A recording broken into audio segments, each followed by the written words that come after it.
Check 1, 2, check 1, 2, 3. Are we rolling? Okay. I don't really know how to start this, so I'll just say, hi, I'm Tristan Blackwell, and I'm here to discuss what happened recently. A couple months ago, I began my classes at Chico State University. As I was preparing for my freshman year, I was able to find everything that I needed except for a laptop. I'm not exactly very good for letting $1 go for something, especially when I can get that something for much less.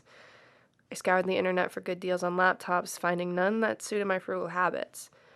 Classes were only 2 weeks away, and I was becoming desperate for a computer. Several days later, I saw an ad in the newspaper for a laptop that was being sold for only $600 and not far from where I lived. It was a very nice Dell laptop, too, seeming odd that it was sold for almost $1,000 less than store price. I drove to the seller's address the following day, and the house was farther out of the city, butting up to a dense forest. Outside was an old Chevrolet and a mess of old signs and other various vintage-looking items. I rang the doorbell, and a thin man in a flannel jacket came to the door. When I asked about the laptop, he looked almost relieved and told me he was ready to sell it immediately. Luckily, I came with cash in hand, and after proof of good condition, I went home with a new computer. Excited to have my first self-bought laptop, I powered it up and began uploading my own programs and applications onto it. Upon searching the hard drive, I found a folder hidden away on it, which was odd because the man selling it told me that the memory had been wiped clean and ready for a fresh start.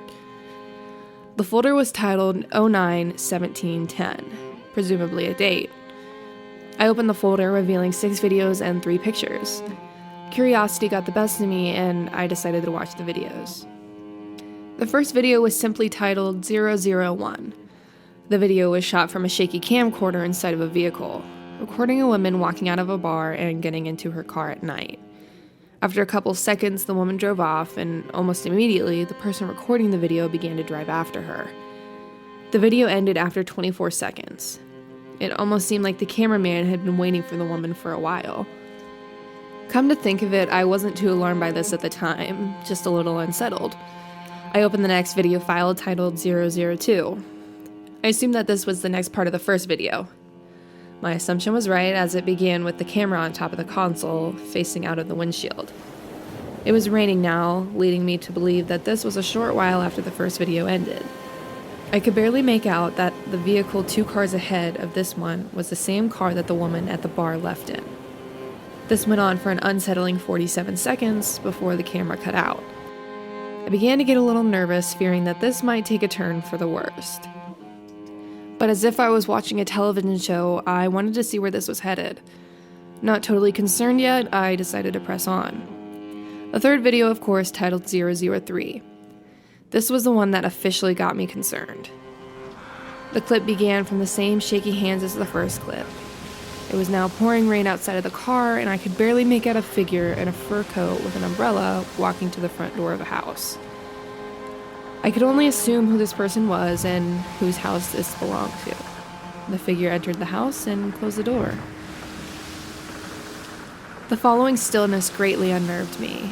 The only thing that could be heard was the sound of rain dumping on top of the car.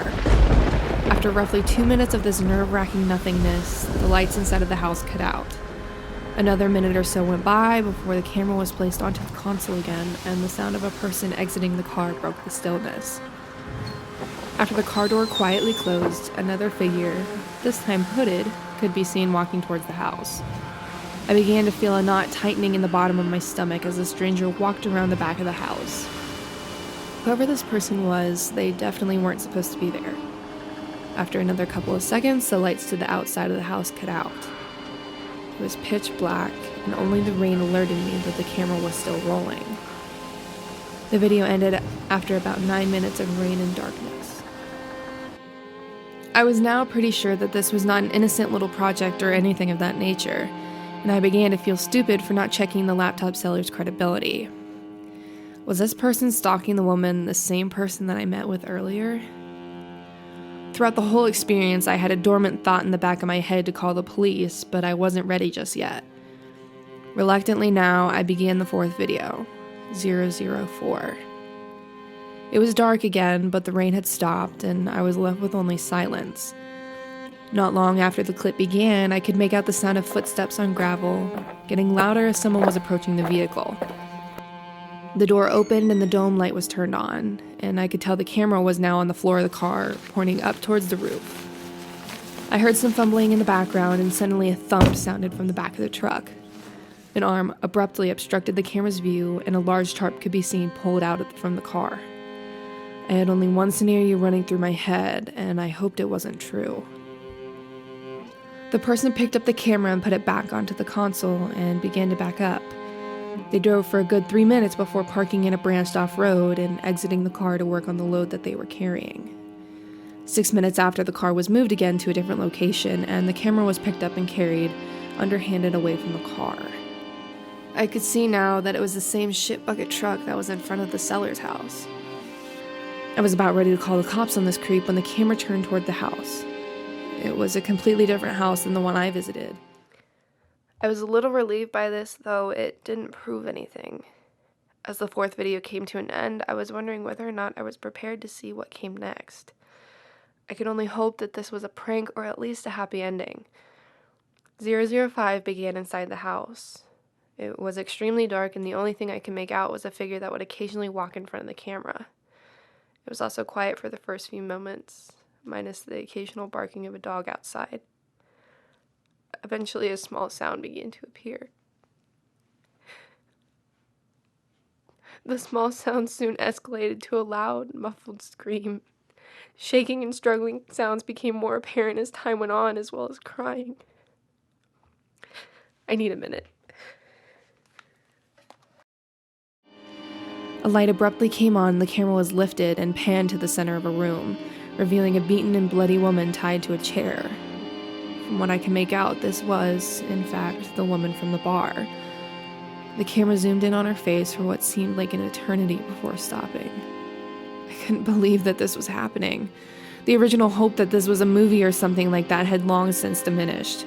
With only one video remaining, I was beginning to fear for my own safety. I locked my door, closed my blinds, and pushed onward. I began 006 with a small hope that this woman was still alive and that I could have her saved. The final installment of this horror show began in a bathroom setting. The camera was placed on a counter, facing a mirror in which I could see a door. The only sound I could make out was a familiar sound that destroyed my hopes. Power tools. I sat in front of the screen for what felt like hours before the sound stopped. More silence. Then, heavy footsteps accompanied by what sounded like something being dragged. The doorknob turned and the door was pushed open. Out of the darkness of the rest of the house appeared a middle-aged woman dressed in what I can only describe as lab attire, sporting a respirator and a pair of long rubber gloves. This, for some strange reason, gave me a small amount of relief. In the reflection, the woman struggled to drag something to the tub. As she hoisted it into the tub, I could see it was a large black garbage bag. I felt like I was dreaming. It was like I was watching a horror movie unfold on the screen. She lifted the bag from the tub, now empty except for whatever entrails that still dropped out. She picked up the camera and placed it on the ground, facing the tub. On the floor in front of the bathtub was an assortment of corrosive substances and several other empty containers. The woman began to dump liquids into the tub, which was followed by an awful, awful noise that I can only describe as Pop Rocks mixed with Coke. The video ended, and I was left bewildered and panicked. I finally opened up the pictures. The first was a picture of a truck. The second was a picture of the girl tied up before she was beaten. And the third picture brought up a corrupted file notice, but maybe that was a good thing. I managed to keep the two pictures before I handed the laptop over to the police. I was reimbursed my $600 along with a bonus.